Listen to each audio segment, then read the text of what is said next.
Hi guys and welcome back to AM Casa. Today I'm interviewing a very special dude. Thanks Balthazar for being here. With great pleasure. How are you, my friend? Very good, thank you, and thanks for having me, Balthazar de Bourry. For those who don't know you from all the pocket watches shots we see on the social media, Exactly. who's Balthazar, in few words? Hello, long story short, so I'm Swiss, born and raised in Geneva. I am Swiss, 39 years old, and I've been in the watch industry now for almost 20 years, if not more. So my heart is beating for watches now since almost 20 years. So for quite a long time, and I share my life between Geneva and my farm in the Watch Valley, you know, which is in the Val de Travers, so really in the heart of where most of these watches were manufactured a long time ago. That's really good. And you've been collecting since? I've been collecting since I'm 15 years old, I think. So I'm 39, so for more than 25 years. So it's been quite a while. You can see a bit of the result of now an election around the table here. But, yeah, you brought so many watches. Thank you so much. It's the first time I see them in the Mezzo, and it's impressive, I have to say. Though we selected just a few pieces for you, then maybe you'll see some more in the next B-rolls. So how did your journey collecting started? You were 15. I was 15, so basically I always have been passionate in my life, you know. First of all, the insects. When I was a child, I was collecting insects. Okay. I was part of the Entomological Society in Geneva, the National Museum, and then I discovered skateboarding, which I've done for many, many years, and then finally I fell into watches, you know, because when you grow up in Switzerland, it's kind of easy. You bath in this culture, so you know, when I was 15, I would walk down La Rue du Rhône, I would see all those watches. The skate park, which is just over there, was next to the Plan Palais, yes, was next to the flea market. Exactly. So when I would go there on Wednesday, then I would just walk around the aisles of the flea market and starting to find all these watches. And then I fell into it, unfortunately. And yeah, now you're down in the rabbit hole. Exactly, yes. Oof. And what was the first watch? I mean, it's a basic question, but I'm really interested because I've never asked you. No, totally basic. I think my first watch was a Swatch, you know, because we were really, when I was a child, it was really the after of the quartz crisis. So it was the beginning of the Swatch and the renouveau of the Swiss watch industry. So I would say for a long time I had a Swatch on my wrist. The first mechanical watches arrived when I got my first pay. And you should know that I started when I dropped out of school. At 17 years old, I worked as an assistant seller in the Piaget boutique, in the Cartier boutique, sorry, back in the Cartier, in La Rue du Rhône. So with my first pay at 18 years old, I was still living at my mother. I was paying. The money I had could be invested directly into my watch collection, which was perfect. So for a few years. And that's when the first mechanical watch has arrived. And was a Cartier? You were working here, so you got a Cartier? No, not even. It was probably a simple Omega 2 hands from the flea market, which I paid for a few hundred. And then I think yes, and then I think I bought an Omega Speedmaster, which was my first mechanical chronograph. And then a long story followed.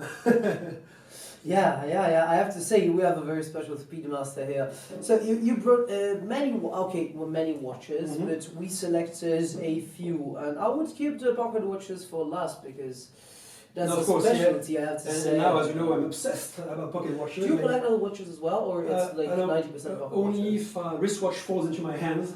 Which I didn't search for, and as well, you know, wristwatches were fun collecting before watches were popular. You know, before back in the days. I mean, most of the chronographs which are here, you would go for in a watch fair with 1K, you could get your dream watch. But now I would say that there is a lot of money involved into wristwatches, so I don't really seek into them. I mean, they have to follow me. You know, so sometimes I will.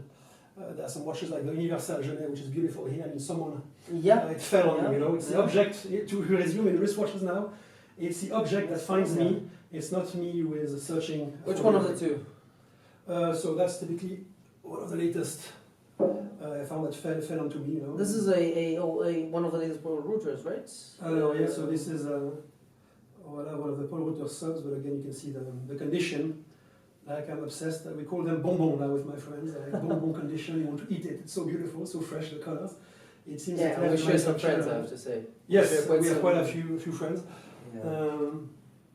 Yeah, it's really great. Voilà, so no quest for wristwatches anymore, but a full quest on pocket watches.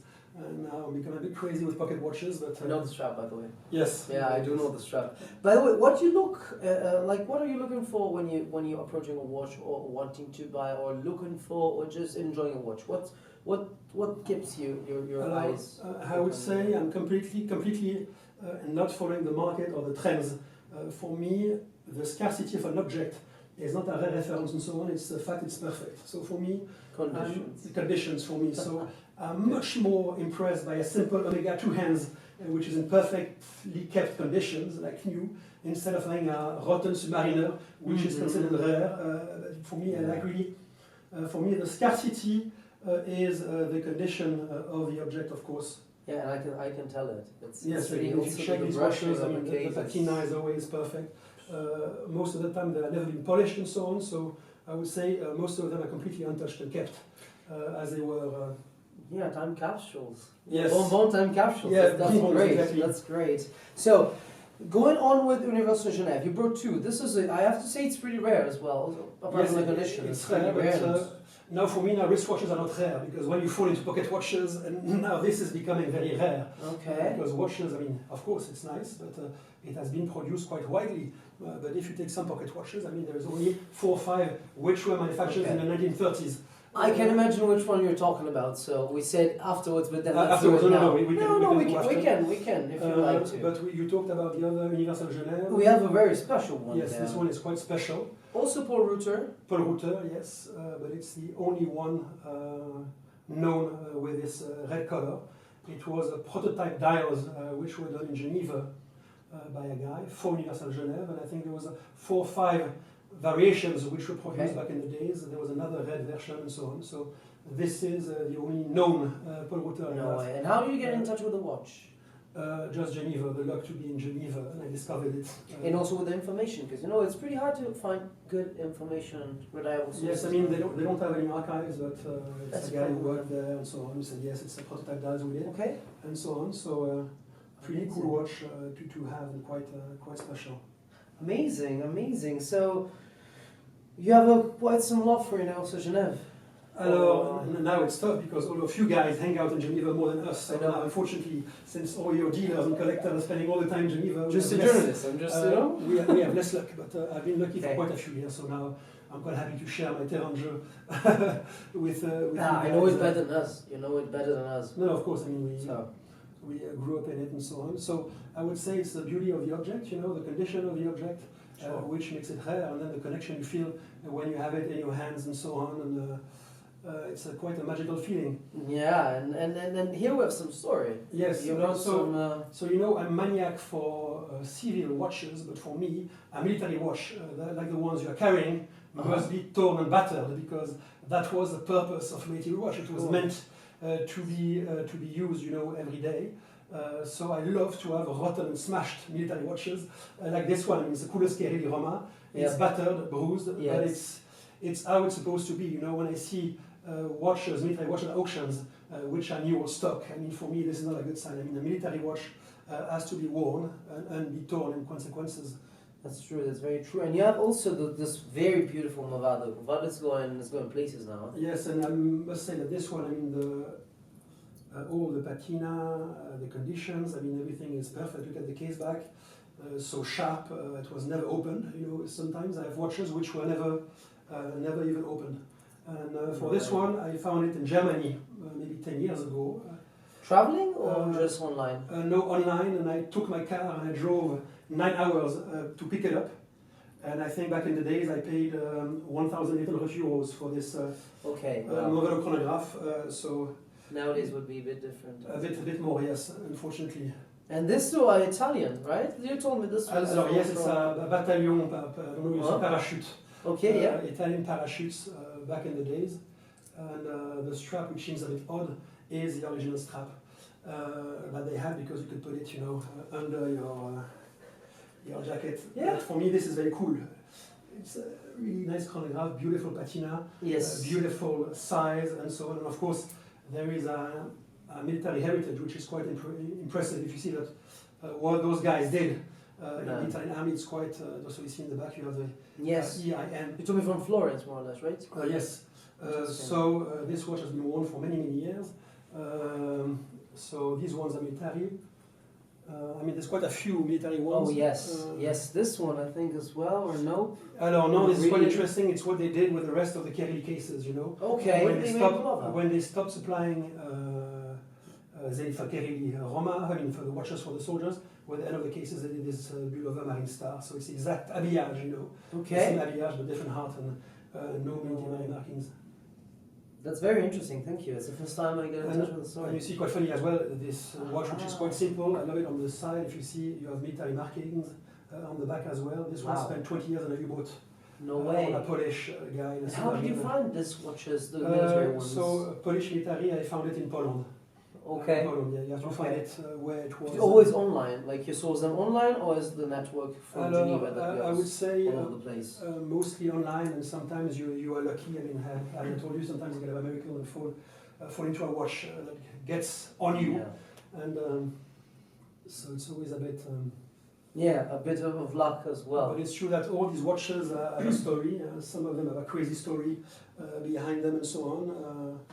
And we can say you're a vintage guy, literally. I'm totally vintage, yes. Totally No vintage. modern watches. As you can see, there is no modern watches except the green Submariner, which Yeah. is over here, Yeah, which I which paid in the is- boutique 4.5k back in the day, so I'm attached to it. It's when Rolexes have normal decent prices for a human being. Okay, yeah, you so- said so. So voilà, but you can see I don't even wear a watch, so I'm quite, you know, I love the beauty of the object. It's like when the question I hate is like people will say to me, but the pocket watch you cannot wear. But for me, it's not to wear an object. It's the beauty of it, the scarcity to be here. But as well, And- you can and put them in the You could as well, yeah. Literally. Yeah. But I know what you tell me. I'm used to to see you whenever there's something Piaget related. So I Yeah. usually see you with Piaget. Exactly, of course. I'm Wonder- corporate when I work. It's a brand I love the most. But as I would say, I earn my living with contemporary watches, but my heart is beating That's nice. for vintage. Yeah. Still watches. What should we go on with? I mean, I really wanted this to be in because this fits what you said before, the beauty of the object. Yeah. So typically, it's a baby chronograph. So beautiful. Look at this sector dial. It's I always wanted one. Now they're hard to find. Huh? hard to find. Really Yes. hard to find. And it's like a little bonbon. You know, typically this watch fell onto me, and I think I paid for this watch 150 francs. So yeah, that was the price for it. So I found it in a big box. Yeah, I don't want to know them anymore now. I don't want to know the prices anymore. Mono pusher, but a beauty. Look at that. So cute. Yeah, Look at this leg dial. Is it still, for what you know? I think it's steel. okay. I think yeah. Okay, wow, it's very cute. very Yeah, rare. It is. It is indeed. Wow. So you see, this is bonbon condition. You see, perfect. So much. Not even with the strap. I love that. We brought some other stuff, like you brought this Tissot, which I think is a very I wanted to ask you, if you would start now, apart from pocket watches, what would you collect? But I think this could be already an answer because. Yes, no, this is beautiful. You see, again, no reference, but if you see the conditions, it's unpolished, untouched. The dial is beautiful. I mean, it's like it left the manufacturer, a few weeks ago. This is what I love about the scarcity about those watches from the 30s and 40s. They were not waterproof, meaning those watches were kept in perfect conditions for almost now 100 years. So this is the beauty of it. That these objects were taken care of for such a long time. Look at this bracelet on it. But they don't I make mean, them. the aesthetic of the dial is very pure, very simple, very classic. As well, the case back is awesome. I love this engraving and so on. I mean, it's very sharp, very nice. Tissot deserves better, in my opinion. It's a great watch in vintage game to start. I mean, yes, you think I about agree. The chronos or anti-magnetics. By the way, I saw a lot of Yemas here. Yes. What about them? Because they're not 40s or 30s or 50s. No, there's quite a few Yemas, I think, which are pretty cool. I mean, I think I have a nice brochette of Yemas. Yes. Deuxième, troisième. Yeah, I think we're done. Because for me, I think it's a very cool, sexy chronograph, very, very fun, inspired of course by the Daytona, but I mean the aesthetic is very funky, very cool, totally 70s. I mean, it was a really cool era of watches, and one of them is very special because one of them is like the real Daytona. Normally they have the Valjoux 7733, which is a cheaper version with non-column wheel, but if I take this one, it was made for the bosses of Yema back in the days, and this one has the Valjoux 72, like in the Daytona. So this is same caliber than a Daytona. And it's amazing you have the two. Like the least and the most. Yes, so one of them is quite Let's funny. see. I got it from a chef who was working in Cannes, in a palace in Cannes. Okay. He was really cooking for many years, and then but as you can see, he took care of it because Yeah, I have the to say. conditions as well is like. Yeah, and you have the big eye as well, which is big as pretty, well, but, pretty cool. I But think yeah. you can try it on. It's a cool, sexy chronograph to wear. Perfect. Every day. I mean, it's, Yeah. How is it like 39? I guess or Yes, I think so, 38? Yeah. It really was good. It really does. because you see on the wrist, I mean, it's a very cool watch. I mean, people are so obsessed to wear the same watches as everyone else, you know. Yeah. Like in Geneva, you go into a bar, I mean, all the gentlemen wear the same watch. I mean, you can see a rare reference from Patek or Rolex, but you go in a bar in Geneva, you will see 25 people with it. But if Not you, rare anymore. Exactly, but if you wear such a piece, it's so cool. I mean, the way Yes. the dress now looks like, it's a very cool chronograph. It's a, Yeah, I mean, we should take a picture like this. Yeah, completely underestimated on the market today. But this is what I would tell. I mean, you have to buy in what you believe in and what you like. You know, you should never think about an investment, but just go for the piece. Yeah. You envy not the piece you see on Instagram every day on half of the posts. You know, it's good to be a free spirit in watchmaking without listening to the others. That's what I did, I think, in this collection. It's completely eclectic. I mean, there are some pieces which doesn't make any sense Very true. when they're all together, you know. But do you look up to anyone apart from not like just for inspiration? You look to anyone in particular, or it's just a mix of it? I won't give any names, but you, of course, these famous Italian dealers, which Okay, are yes. 70 or 80 years old now, but I think I like those people who had the right eye back in the days, the right eye, the right vision. Mm-hmm. When there was no market, there was nothing, but they still had this good taste without caring of what other people did, because there was no watch market back in the days. As you know, everything started in the early 90s, and I love those visionaries who started buying watches when nobody cared about them. That was the good days of the business, because Yeah, I would say so. And now they're getting popular, also the watches from Yes, the 90s. exactly. But, and we're talking about this gentleman, but this Yeah. was belonged to John Berger, yes. and it's in Omega Watches book and so on. Voilà, so a very rare piece, oversized. Yeah, this Omega. is really cool. This is maybe the only non-super crisp conditions. Yes, you you're have, right. But I mean, I love the history about it, because when I open the book, I know I have one watch of Omega Watches by Goldberger, which is one of the first watch books I had. Not perfect conditions, but quite rare, and I didn't pay a lot for it, so I'm quite happy to keep it.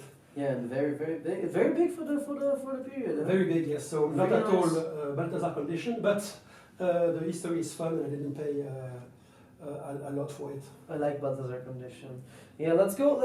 We have two missing from the wrist part, and then Mhm. we can Yes. finally move to our favorite topic. There is one cool Rolex Yes. on the left bottom here. This is so- auction piece, huh? Auction This is piece, yes. auction piece.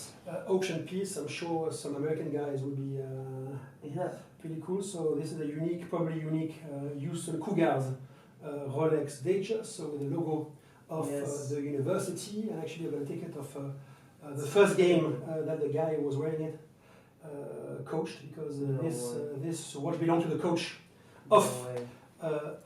the Houston Cougars. So voilà, very rare, only known piece. And I love it as well, the coolest American straps made for Rolex, but by JB Champion. Look, No, it's come the coolest on. ever, like a completely Come cheap on, it's, production yeah, and it's in a bit the different USA from the other by ones. JB Champion, which I love. It's completely made in the No USA. way, I never So seen this. Well, thank you. And this fell in your hands as well, or like, because a piece like this, to know the story and everything, it's hard. Huh? It's hard. It's not easy. I know it's a rare, but I mean this watch back in the days I paid cheaper than a Datejust. Okay. No. To get it, and then I discovered the story. I googled the guy. So he was a coach in NFL, very long career in NFL, and I love logo Rolexes. I think it's very fun. I'm sure you've seen my Domino's Pizza Rolex Yes. somewhere, but Yeah. I love logo Oh yeah. Rolexes. Yeah, So yeah. the You Houston have it. Cougars is pretty cool. Yeah, Domino's is a bit more common. This now, one is more but, common. Yeah, I exactly. mean, still cool. But a pretty cool watch, yeah. Yeah. Wow. And let's end the wrist watches side with something very interesting. I was really happy to see. Technos, Skin Diver, Yes. but with a twist. With Right. a twist. So first of all, if you look in the light, you'll see this nice chocolate tropical Yes. brown color, and it was made by students of a watchmaking school In Switzerland, my eyes are not good anymore, but I think it was very cool. The Chaux de Fonds, I forgot, but this is very cool. Favorite pieces? Cool diving watch made by a watchmaker back in the day. So was it like a graduating exam somehow, right? Yes, probably. But it's rare because I've seen a lot of pocket watches from the school making, a lot of like 50s wristwatches, but not a lot of skin divers, right? No, you're right. I mean, well, the second one, it's rarer than the CPU one, so to see a diver watch is interesting. You see, I find a second one from the same school, completely rotten, but very, very cool. And always Technos. Yes, I mean, the story is very cool. No way, that's so good. Crazy vintage Piaget. That's two cool school watches, and it's a nice story, you know. I mean, typically, if you look at a chronograph, a school chronograph like this one, I mean. That's the old condition. The Valjoux 23 movement that you have inside was completely finished by hand, polished, angled by hand. I mean, today, if you wanted a chronograph with the same kind of finishing, I mean, on the market today, what I love about any school watch, Exalmo watch, is that in terms of finishing today, you would have to pay like a Recep Recepi 400,000 Swiss francs to have the same type of finishing. So for me, that's the beauty about those school watches. Yeah. Very much. Well, have you ever met a guy that made one of these, or? Yes, I met a few, but most of them, unfortunately, now are already in the cemetery. No. But because from the 40s, a bit early. But I met, of course, watchmakers who did the school watch. Awesome. It's quite funny because in the beginning, I mean, the talk was about pocket watches. I mean, we were not supposed to see wristwatches today, so we got a bit carried away because wristwatches was not the subject today. We have 10 trays, so I mean. Exactly. So now my obsession maladive now is pocket watches. Yeah, how come? I know the cheaper compared in quality to wristwatches. And also to resume, it's like in pocket watches, you are in the market of the early 90s. For wristwatches. I mean, nobody cares about them and so on. I mean, only a few, as you know. Now it's unfortunately rising, the popularity of pocket watches, because of my Instagram account of Prague Vintage Watches. As you can see now, all those dealers start to understand the beauty and scarcity of the pocket watch. But what I love about it is the scarcity, because if you take some of these watches, already back in the 1930s or 40s, they were produced in 5 or 10 examples. So to have one which is still alive today, and still in perfect condition, it's almost impossible. I was giving the example to a friend yesterday. If you go on eBay, it's an exercise I did already once, you decide to check the 25,000 ads of pocket watches, you won't find one which is good. Are you for real? It's not a joke. You can spend 5 hours on eBay, check all the fucking pages, I'm so sorry, but you check all the pages, you will not find one nice pocket watch. No. It doesn't exist. I mean, so the hunt for a perfect pocket watch is like 200 times harder than any wristwatch. I mean, and to resume, I mean, some watches that we have here or the other collectors find, sometimes it's the first time we see the piece in 30 years. And that's the case, I think. That's the case here. I mean, so most of these watches are not known before we find them.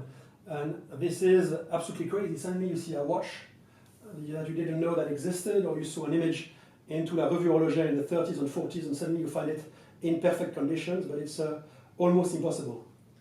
It's and here we have 1, 2, 3, 4, 5, 6, 8 in perfect condition. And in total, I only have 45 which are first choice, but then I've got another 30 which is second choice. Which is not there. Which is not there, but in poorer conditions for watch fairs and so on. So this is really like. Again, bonbon conditions, perfect. Well, I have to say. There is not one scratch. I accept the aging of the process of time, typically if it's spotted and so on. But no but I don't accept the aging of a watchmaker mistake. So if I see one scratch on a dial, it's game over for me. So here you find watches, it's like they were released from the manufacturer yesterday. That's really nice. I have a really similar one, and Marvin used to use this disc. Yes, exactly. Look at this case, it's a 6-step case. I mean, the construction is unique. And these Marvin are always rotten or in a mess. And this one, I found it in Italy. And it's, I mean, the condition is out of this world. So I was mirror dial to tell. Yeah, so good. I mean, it's, and do you have a period of time you collect the most? Because I think the Patek is a bit, was made a bit afterwards. This one was done for the launch of the Calatrava.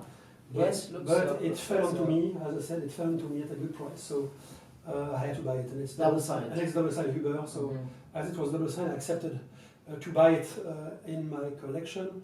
But I mean, this is not rare. This is easy to find, but I love the engraving on the back, by the way. But, yes, very nice. Now you won't find any engravers who can do such nice engravings. Yeah, and these are like less sought after brands, we can say, apart from Omega. These are all brands that are, yes, collected, but there's only one Patek, for example. Like, yes. It's more like brands now are kind of undervalued somehow. Yes, I mean, some of these brands disappeared during the Quartz crisis, so many of these names do not exist anymore. Very rare watch, Tourneau. which was made for the American retailer Tourneau in grey as well. You know who made it? No. I forgot the name of the No big deal. No big Swiss deal. watchmaker, but very cool. Yes, with the Crown of 3, that's nuts. That's amazing, really much. And I mean, you have a pattern, that's for sure. You have like, is this all 30s more or less? 30s and 40s, yeah, that's it, not more. So the aesthetic, like, typically like this amazing IWC Salmon dial. This is beautiful, beautiful. I mean, the design looks still original satin finishing in the back.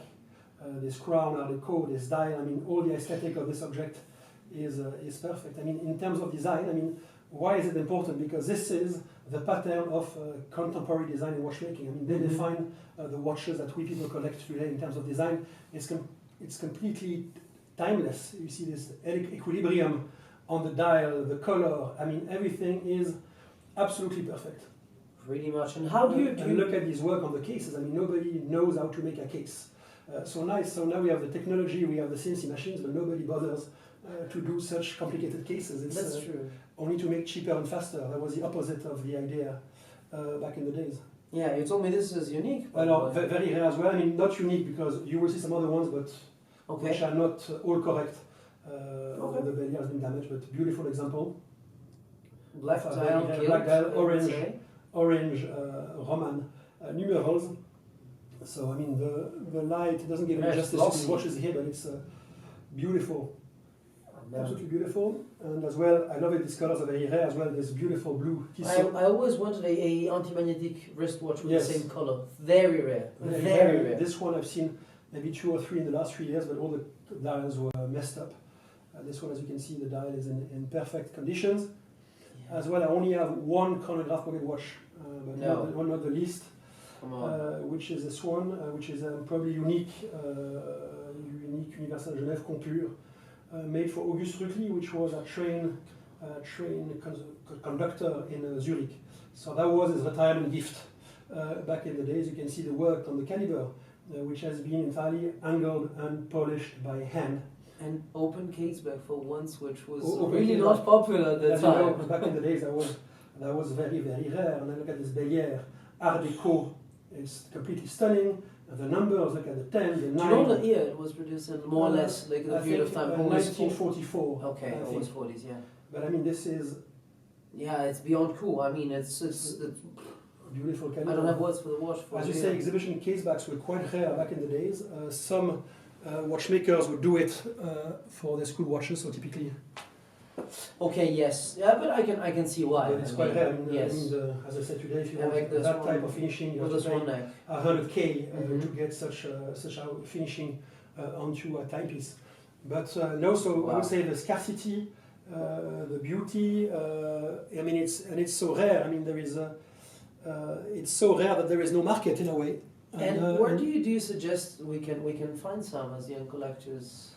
Just, talking to people. Of course, now young collectors know that if they find such a piece, they will contact me, of course. I'm joking, because but they deserve to be here. But what I love it is like many young collectors and dealers and bloggers, when they see a rare piece, they will call me. I won't say any names, but they will recognize themselves. So they will call me and say, Balthazar, please jump onto your eBay. There is one watch which is here. Really, like this? So, That's amazing. So now they help me a bit, but I would say pocket watches is a long road. You have to be extremely patient. To give you an idea, I was very lucky the last year and the last few months, but there is sometimes where for a year I don't find a pocket watch. No. To give you an idea, really? Sometimes 10 months no pocket watch. So even by spending, I spend to seek pocket watches, I spend, I would say, 2 hours a day, almost, if not more. And sometimes for 10 months. Wow. you have nothing. So it's like the Holy Grail, you know. So sometimes you're on eBay, you check all the pages, and suddenly you scroll because you are blasé. Since 2 months, you scroll, and suddenly you see a pink color dial. You're like, oof. I want to get it. And then you faint, and then it's panic because you have to jump because there are some other sharks. So we're only 5 or 6, but the other sharks, which are my friends, are very competitive, and I know there is no time to waste. I saw a pocket watch from Ale the other day, and I was like, oh, yeah, which is very nice. but what I love is like now the market doesn't understand the pocket watch, but all the young independent watchmakers, you know, I won't say any names, all these young ones who are very successful maisons, they're obsessed about pocket watches. They're obsessed about school watches. So all these guys who make the watches today understand it. And so now it's very dangerous because now it's funny. Now when I find a school watch, I'm fighting against me as well. Independent watchmakers, yeah, and I love that. And they're obsessed about the caliber and so on. And they completely understand the beauty of these watches before we became to industrialize them too much to lose finishing. I mean, today you can buy a 100,000 watch from famous Geneva watchmaker. The finishing of the dial is not as good. The finishing is poor. I mean, you see the time they spent on the indexes, on how it's done on the case. I mean, it's a flawless. It's not the same philosophy, you know. You think that this is blue and it's rare compared to nowadays, which blue is everywhere. Yes, exactly. And I mean, they are so contemporary in a way. You see those dials. I mean, it's so beautiful in terms of aesthetics. It's beautiful. There are plenty more, but I mean, it's really eye-catching. I mean, all these designs that are so rare. I mean, even if you take this Longines, it's so sexy. I mean, look at these Roman numerals, the contrast of the color with the yellow and the black. I mean, it was stunning. If only the industry would understand more the past when you see some others you have on the market today. I mean, in terms of aesthetics, for me, the 1930s and 40s had... Yeah, I mean, they were the best. They had the perfect eye, you know. For sure, yes.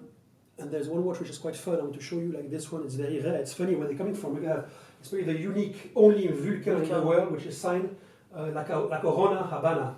So the cigar smokers will love that because it was offered, you see, from La Corona Habana to someone, etc. It was a price I think he received, so totally unique. And I found it was in Cuba, the watch. No way. An American dealer, so voilà. Well, you have some stories, I have to say, huh? But I mean, all these pocket watches, though it's fun. And it's so rare, but then you see all of them together, which is very exciting because it seems impossible, but when I see them now here, all good conditions, all next to each other, it's very pleasurable. Wow, and, thanks for and when I see it like that, I want to continue more. So I told you, I missed a Movado. I was so pissed because I said to the guy, take my car, I will pick it up because I want to show it.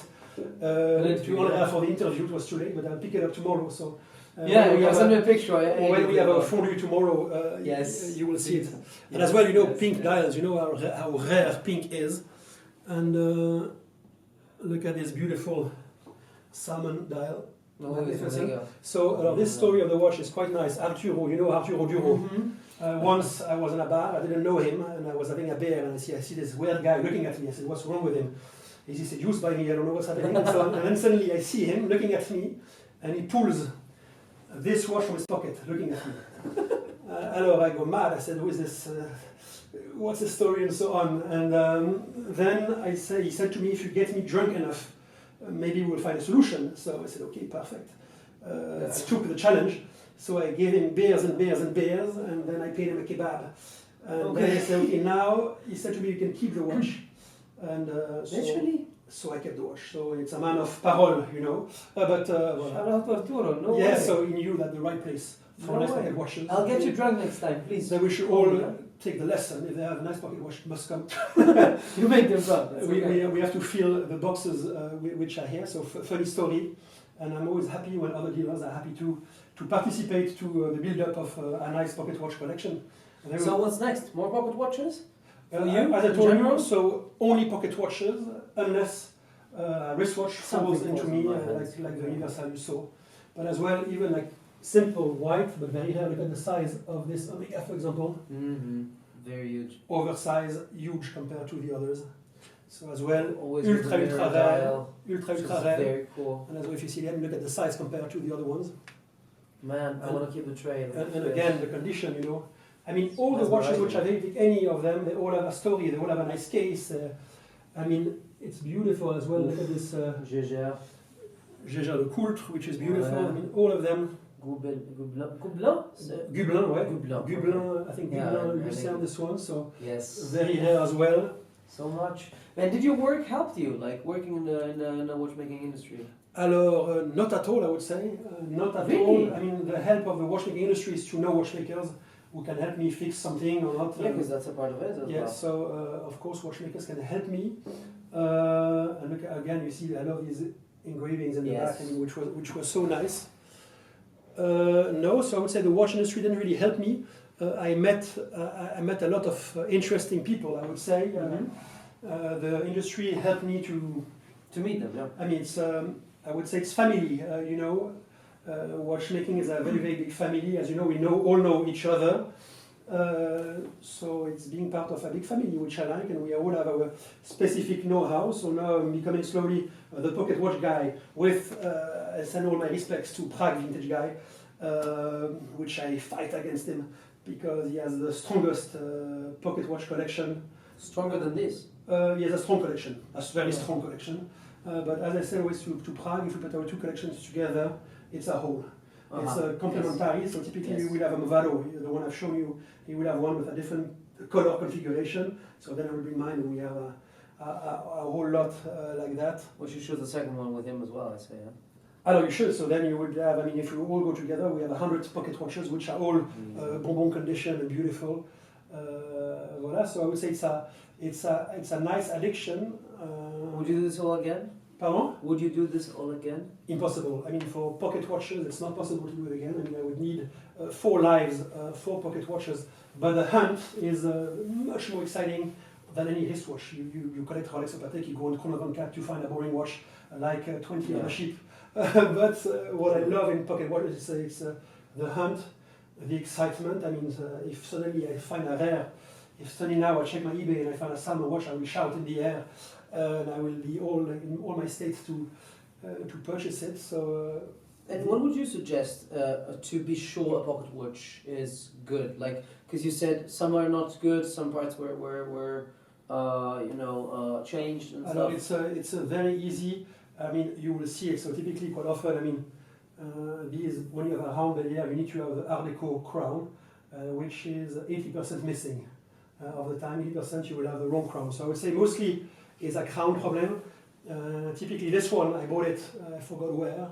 There was a wrong crown. I took 7 years to find the correct crown, and finally I could place the right crown with an organ donor, which was the same watch but destroyed, torn apart, yes. but there was the right crown.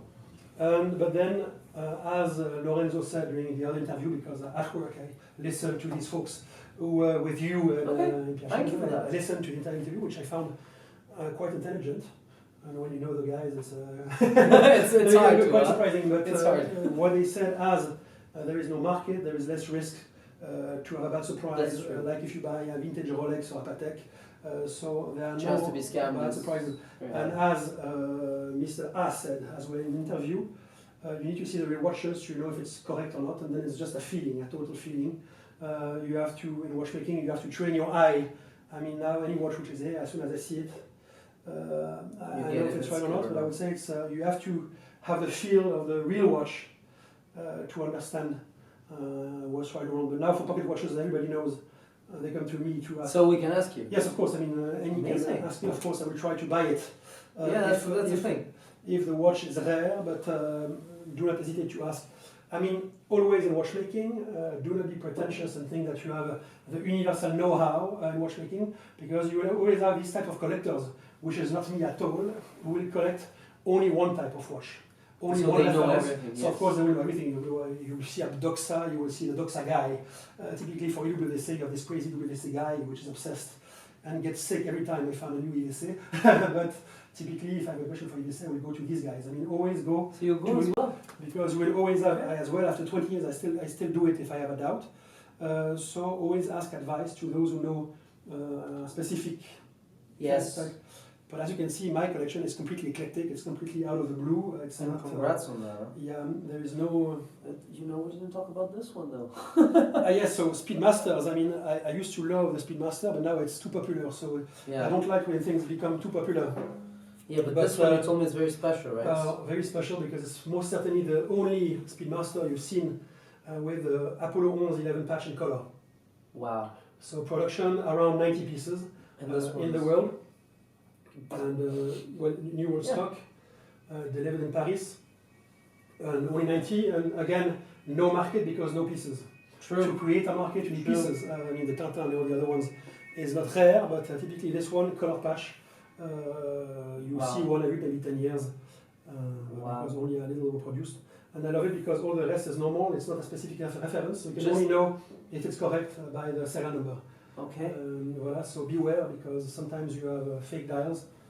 But voilà, so a fun watch, but one Speedmaster I prefer is this one because it's the closest that was sold before the first step on the moon. No. It was sold the 5 July 1969. And now I forgot, I'm terrible in history. The man walked on the moon, which date 15, 14, I forgot. I think even before. I don't know, I have to check as well. The speedy guys will hate me, I'm sorry. Yeah, my lack sorry of, guys as well. but yes. Voilà, so sold the same month than the first step on the moon, a few days before. And again, like... didn't go on the moon? In Zurich, didn't go on the moon, but sold by a guy who had it on his wrist when the man was walking on the moon. Well, so a few days later, great. so the story is pretty cool. But then nobody find anything in Italy, but this is from your country.